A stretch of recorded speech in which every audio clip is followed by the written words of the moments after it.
la course automobile et les éléphants, il y a quelque chose de complémentaire.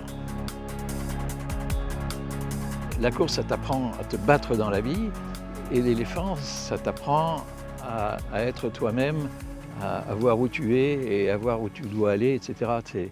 C'est beaucoup plus paisible, en fait. C'est à l'opposé. Mais ça se complète.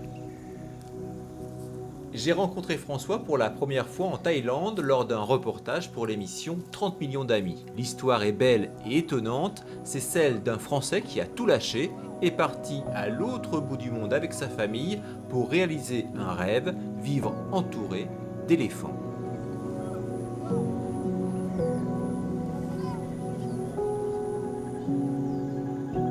C'est le quotidien pour nous, hein. On fait ça tous les jours, c'est extraordinaire.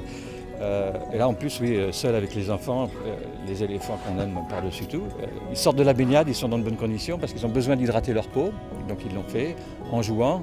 Donc tout le monde était heureux, les enfants, le papa, les éléphants, les maouts, tout le monde est content, c'est le bonheur parfait, quoi.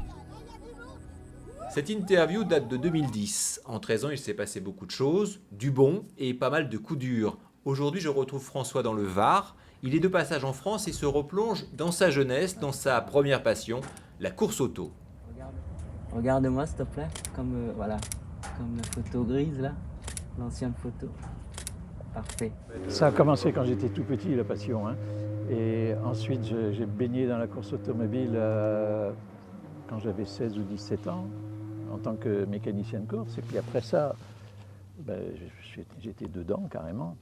Et j'ai quitté le sport mécanique avec les éléphants dans les années 90. Allez, mer rouge.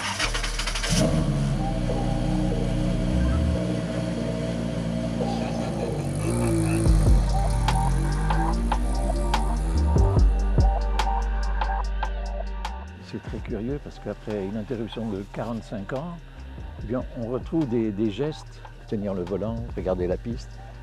On retrouve tout ça après une grosse interruption, c'est très curieux.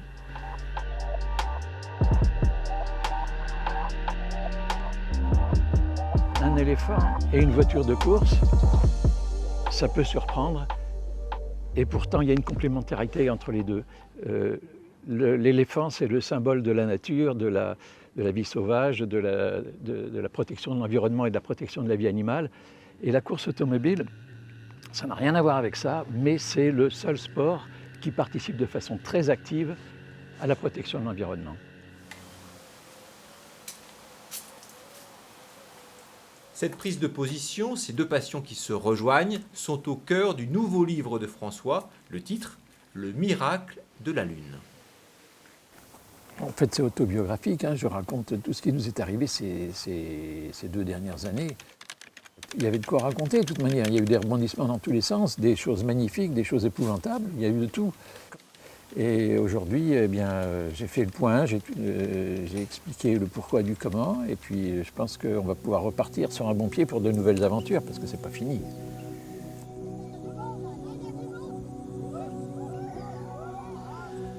Pour François, il est impossible de s'imaginer vivre sans ses compagnons de plus de 3 tonnes. Il a appris à les connaître, 15 ans de vie commune en Thaïlande et de plaisir partagé avec des voyageurs qui passaient la journée, voire une semaine, au contact des éléphants. Sentez le troupeau réuni. Quand on n'a jamais vu d'éléphant et qu'on se retrouve face à une bête de 3 tonnes qui vient ronronner juste à côté de soi, c'est sûr qu'il y a un choc, c'est obligé. Il y a des gens qui se mettent à pleurer parce que ils vont chercher au fond d'eux-mêmes des tas de choses qu'ils avaient complètement oubliées parfois, par exemple. Ça remonte.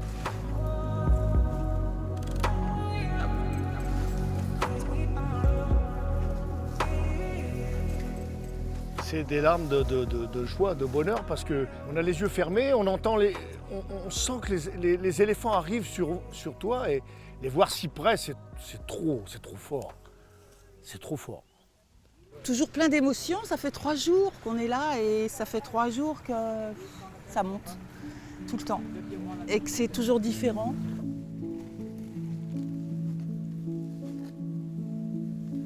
Ça remue parce que c'est des bêtes énormes mais en même temps d'une douceur inestimable. Et ça nous fait un peu sentir tout petits, nous les humains.